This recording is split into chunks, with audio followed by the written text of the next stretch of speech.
¿Cómo reaccionamos cuando alguien dice, Dios me dijo? Dios me dijo. Hoy en 1 de Juan, capítulo 4, vamos a ver cómo podemos reaccionar o qué debemos decir cuando alguien dice, Dios me dijo. Y la mayoría de lo que voy a decir hoy viene de un libro de Jonathan Edwards que se llama Los efectos religiosos. También hay otro libro, se llama Las marcas distintivas de una obra del Espíritu Santo, pero no aparece en castellano.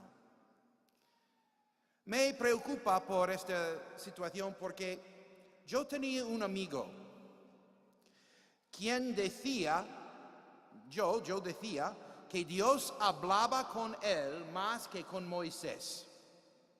Siempre decía, Dios me dijo, Dios me dijo. Y no podías discutir con él, porque siempre terminó la discusión con, pero Dios me dijo. Un día declaró que su mujer se quedó embarazada y que Dios le dijo que iba a tener un hijo. Y el hijo que tuviera que llamarle Isaías, porque iba a llegar a ser un gran profeta y predicador de Dios.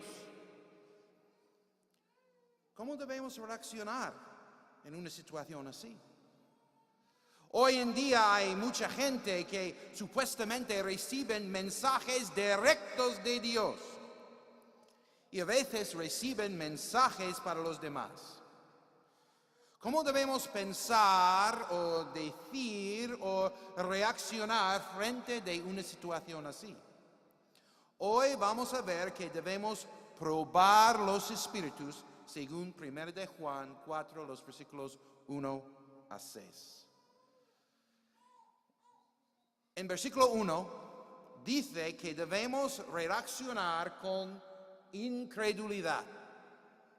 Dice, amados, no creáis a todo espíritu, sino probar los espíritus si son de Dios, porque muchos falsos profetas han salido por el mundo. Primeramente dice, no creáis. Como cristianos debemos creer, ¿no? Una y otra vez en la Biblia dice que debemos creer. Pero en esta situación dice que nuestra reacción debe ser con incredulidad, no creer. Habla de espíritu y esto habla de falsos profetas con sus falsas profecías o mensajes de Dios. Amados, no creáis todo espíritu. Ahora podemos preguntar a Juan, ¿por qué? ¿Por qué, Juan? ¿Por qué no debemos creer todos los espíritus? Porque sigue en el versículo 1. Porque muchos falsos profetas han salido por el mundo. Él está hablando de los falsos profetas y sus falsas profecías o mensajes de Dios. Una palabra muy interesante aquí es la palabra muchos. ¿Cuántos son muchos? ¿Cuántos? ¿Un 25%? ¿50%? ¿75%? ¿Cuántos son muchos? Pero debemos ver que hay muchos falsos profetas que han salido por el mundo. Y debemos cuidar con la gente que dicen, Dios me dijo. También debemos ver otro porqué de no creer todos los espíritus. Es porque según la Biblia hay 3 fuentes posibles por un supuesto mensaje de Dios. Si alguien dice que he recibido un mensaje de Dios, hay 3 fuentes posibles. La primera fuente es del Señor. Si alguien dice que Dios me dijo, podría ser que Dios le dijo. Tenemos prueba de esto en Mateo 16.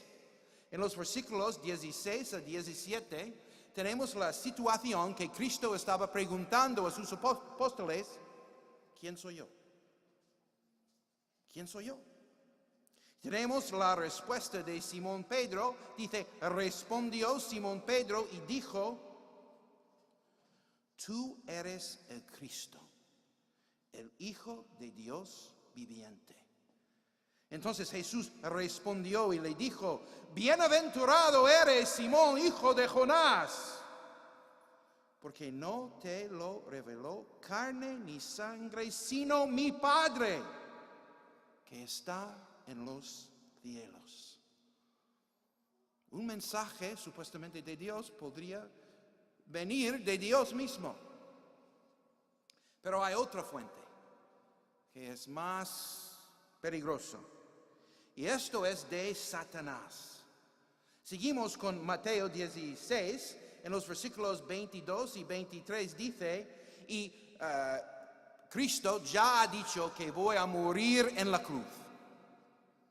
Y esto es la respuesta de Pedro. Pedro le tomó aparte y comenzó a reprenderle diciendo: Señor, ten compasión de ti mismo, jamás te sucede esto. Entonces, volviéndose, dijo al Pedro: quítate delante de mí, Satanás. Me eres tropiezo, porque no piensas en las cosas de Dios, sino en las de los hombres. Dentro de 7 versículos, Pedro ha sido portavoz de Dios y después portavoz de Satanás. Un supuesto mensaje de Dios podría venir de Dios, pero también del Satanás. Hay otra fuente, y esto es del propio corazón. En Ezequiel capítulo 13, los versículos 1 a 3, dice: entonces vino a mí la palabra de Jehová diciendo: oh hijo del hombre, profetiza contra los profetas de Israel que profetizan. Di a los que solo profetizan lo que hay en sus propios corazones. Escuchad la palabra de Jehová. Así ha dicho el Señor Jehová: ay de los profetas insensatos que andan tras su propio corazón y que nada han visto.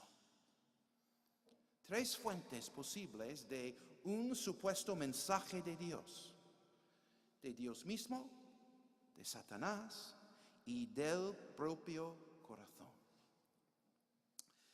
Tenemos otro porqué. Otro porqué que nuestra reacción primero de un mensaje de Dios, supuestamente, debe ser incredulidad.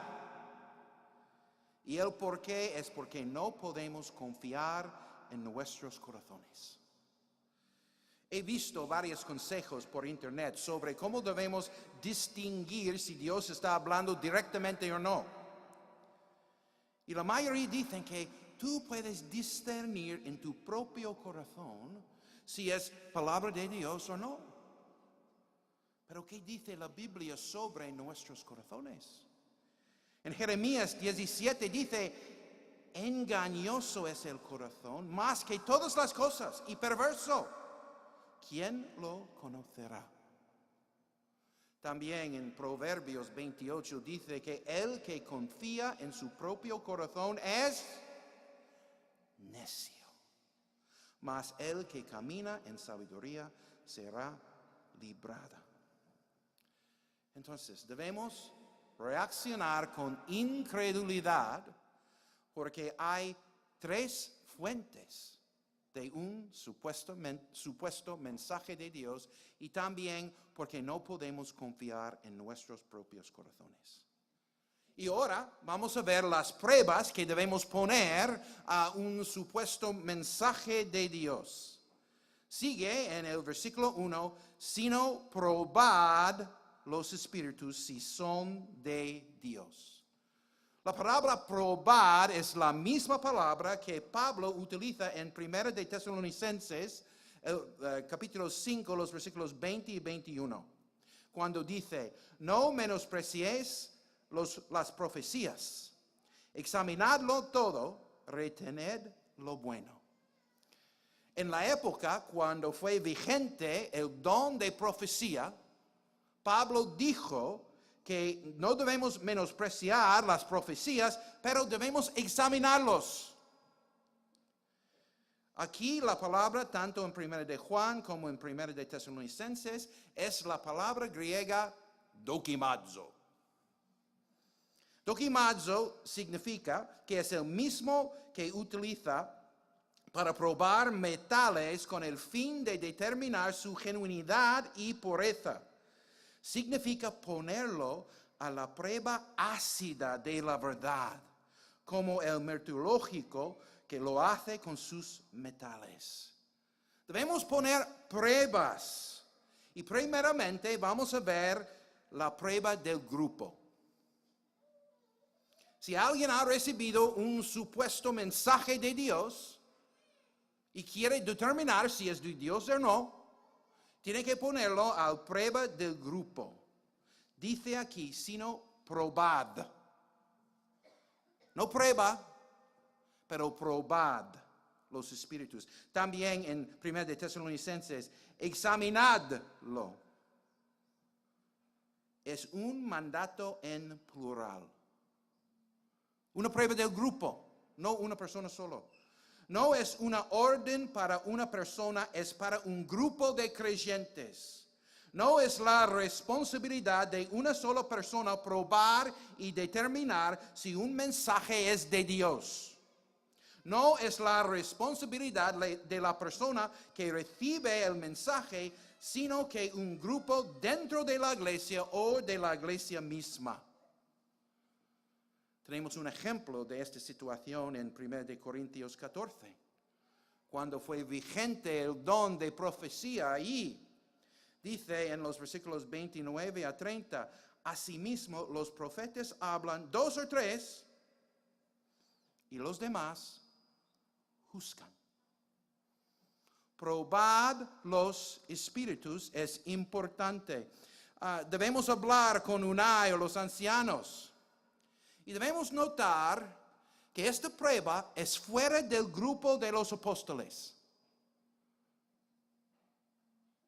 No podemos cuestionar la palabra de un apóstol.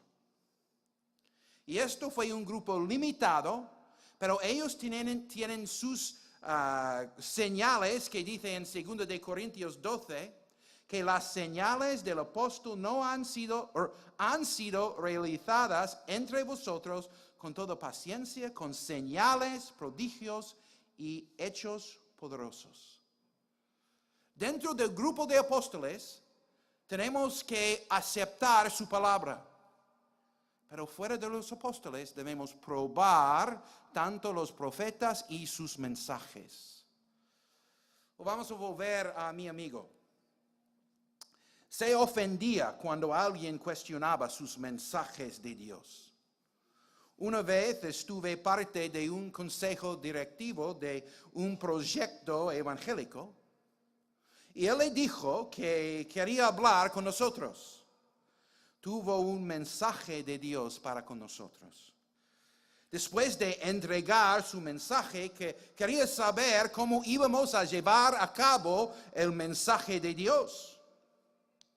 Nos enfadó, porque dijimos que íbamos a orar y consultar juntos para ver si su mensaje es algo que Dios quisiera que hiciéramos.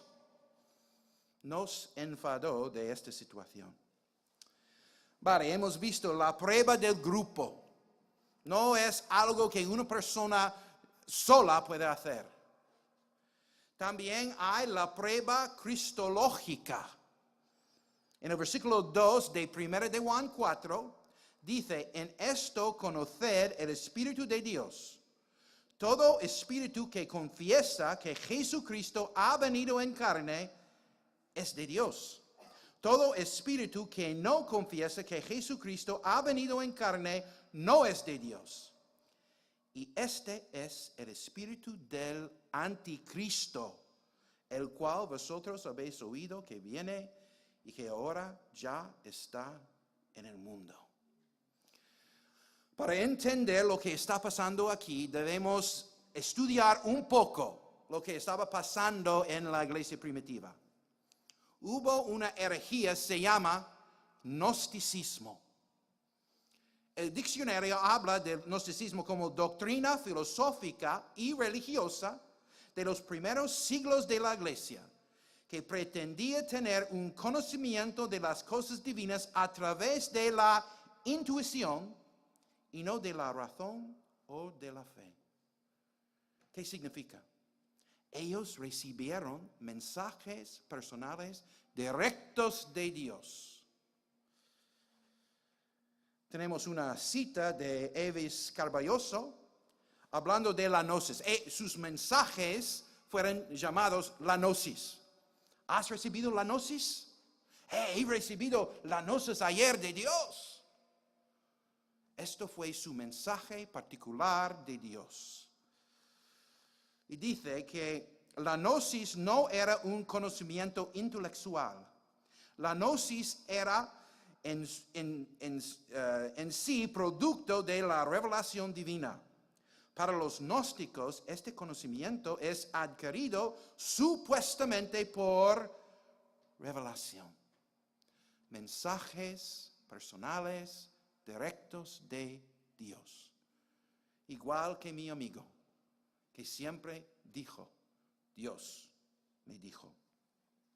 Hay otra cosa que está dentro del gnosticismo. Se llama docetismo y vamos a verlo rápidamente.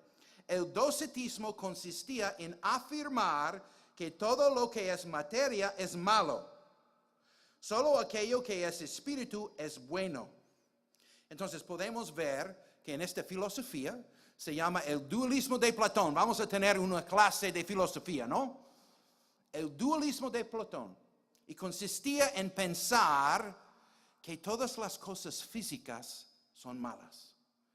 Por ejemplo, el púlpito, mala. Sillas, malas. La aula, mala.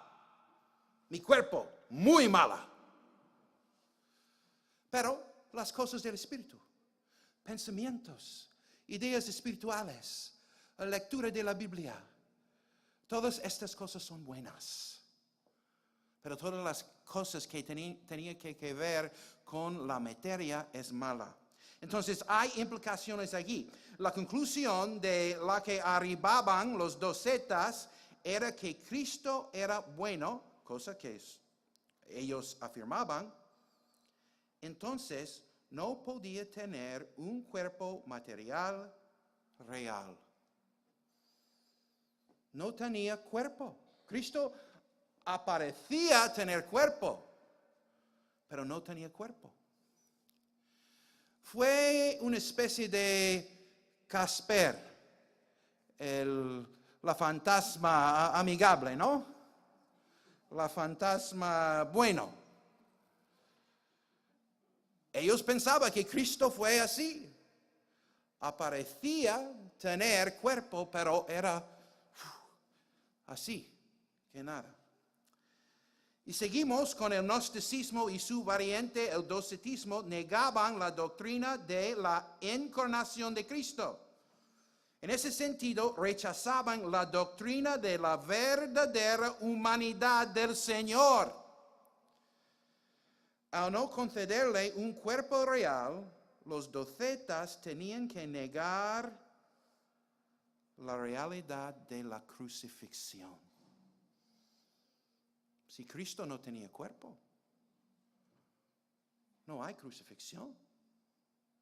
¿Cómo puede crucificar un fantasma? Esto fue su doctrina. Y por eso Juan pone la prueba cristológica. Entonces, a lo largo de los siglos hemos visto personas con cristologías deficientes.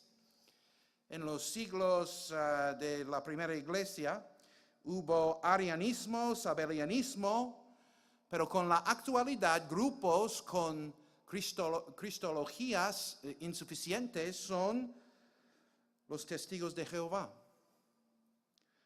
los mormones, el movimiento de la palabra de la fe. Y alguien muy famoso que tiene una cristología muy, muy mala, se llama Rob Bell. En su libro, Velvet Elvis, él cita así: si Jesús hubiera tenido un padre terrenal, real y biológico, llamado Larry, y los arqueológicos hallaron la tumba de Larry y hicieron pruebas de ADN que no dejaron lugar a dudas de que el nacimiento virginal solo fuera un pedacito de mitologización, no sé, ¿qué pasaría si todo esto asunto del nacimiento virginal fuera falso? Bueno, no perderíamos ninguna parte significativa de nuestra fe, porque la fe es más cerca de cómo vivimos. Esto es un ejemplo de una cristología insuficiente. En 1 de Juan 4:15 dice: el que confiesa que Jesús es el Hijo de Dios, Dios permanece en él y él en Dios. No dice que el que confiesa que Jesús es el hijo de Larry, Dios permanece en él. Hay avisos de personas que tienen cristologías insuficientes. Vale, hemos visto la prueba cristológica. Alguien que dijo que Dios me dijo, tiene que tener una cristología buena y sana. Pero también hay la prueba bíblica. La prueba bíblica podemos ver en el versículo 6 de 1 de Juan 4. Juan dice: nosotros somos de Dios. El que conoce a Dios nos oye. El que no es de Dios no nos oye. En esto conocemos el espíritu de verdad y el espíritu de error. Cuando Juan está diciendo nosotros somos, él está hablando como portavoz del grupo de los apóstoles. Y él fue el último apóstol que tenía vida, ¿no? En este momento. Él está hablando de la Biblia realmente, porque en Hechos 2:22 habla que la iglesia primitiva perseveraban en la doctrina de los apóstoles, que se convirtieron en la Biblia. Los libros del Nuevo Testamento fueron escritos por un apóstol o aprobados por apóstoles. Está hablando de la prueba bíblica. Y por regla general, los que enfoquen en mensajes personales de Dios menosprecian la suficiencia de las Escrituras. Jonathan Edwards ha dicho: menosprecian la regla escrita, la Biblia, y establecen su luz interna o otra cosa por encima de ella. Vale, tenemos otra cita de alguien que tiene una suficiencia en la actualidad sobre la prueba bíblica. No sé si alguien ha leído el libro La Cabaña o ha visto la película La Cabaña, pero en el libro hay una cita muy interesante. En el seminario le habían enseñado que Dios había cancelado por completo toda comunicación con los hombres modernos y que prefería que solo escucharan y siguieran las sagradas escrituras, apropiadamente interpretadas desde luego. La voz de Dios había quedado reducido a papel. Parecía que la comunicación directa con Dios hubiera sido exclusiva de los bárbaros de los antiguos, mientras que el exceso de los instruidos occidentales estaban controlados por el poder eclesiástico. Nadie quería a Dios en un arca, solo en un libro. ¿Cuál es el problema con Dios en un libro?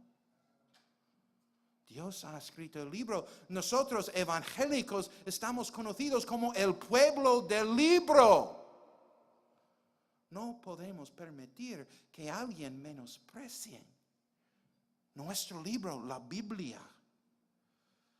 Y él habla de la voz de Dios, y si queréis podéis hacer un estudio de la palabra en la Biblia, y una y otra vez es una referencia a la ley de Dios en el Antiguo Testamento.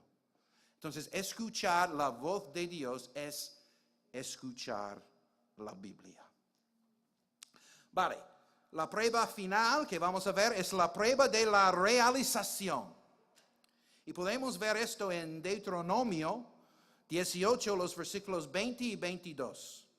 Y dice, el profeta que tuviere la presunción de hablar palabra en mi nombre, a quien no le haya mandado hablar, o que hablare en nombre de dioses ajenos, el tal profeta morirá. Y si dijeres en tu corazón, ¿cómo conoceremos la palabra de Jehová no ha hablado? Si el profeta hablare en nombre de Jehová, y no se cumpliere lo que dijo, ni aconteciere, es palabra que Jehová no ha hablado. Con presunción ha hablado, la habló el tal profeta, no tengas temor de él. Vamos a volver a mi amigo. ¿Recuerdas que según él, Dios le dijo que iba a tener hijo y que tuviera que llamarle Isaías porque iba a llegar a ser un gran profeta y predicador de Dios? En realidad, su hija, Susana, nació algunos meses después. Meses después de su nacimiento, bromeé con él que según la Biblia tuviéramos que apedrearle por la equivocación. Pero me dijo que Dios le había dicho que cambió sus planes sin avisar. Pero él suspendió la prueba de la realización. Vale, vamos a terminar con los versículos 4 a 5 en 1 de Juan 4, en que Juan nos anhela de la victoria que tenemos sobre los falsos profetas y sus mensajes. Mi amigo siempre llevaba razón. No podía discutir con él sobre nada. Siempre terminó toda la conversación con que Dios me dijo.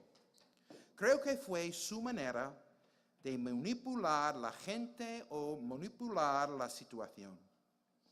Y esto es igual que la situación en 1 de Juan. Los gnósticos manipulaban a la iglesia por medio de sus mensajes particulares de Dios y menospreciaron a los que no recibieron la gnosis como ellos. Quieren establecer dos clases de creyentes: los que reciben la gnosis o mensajes personales de Dios y los que no.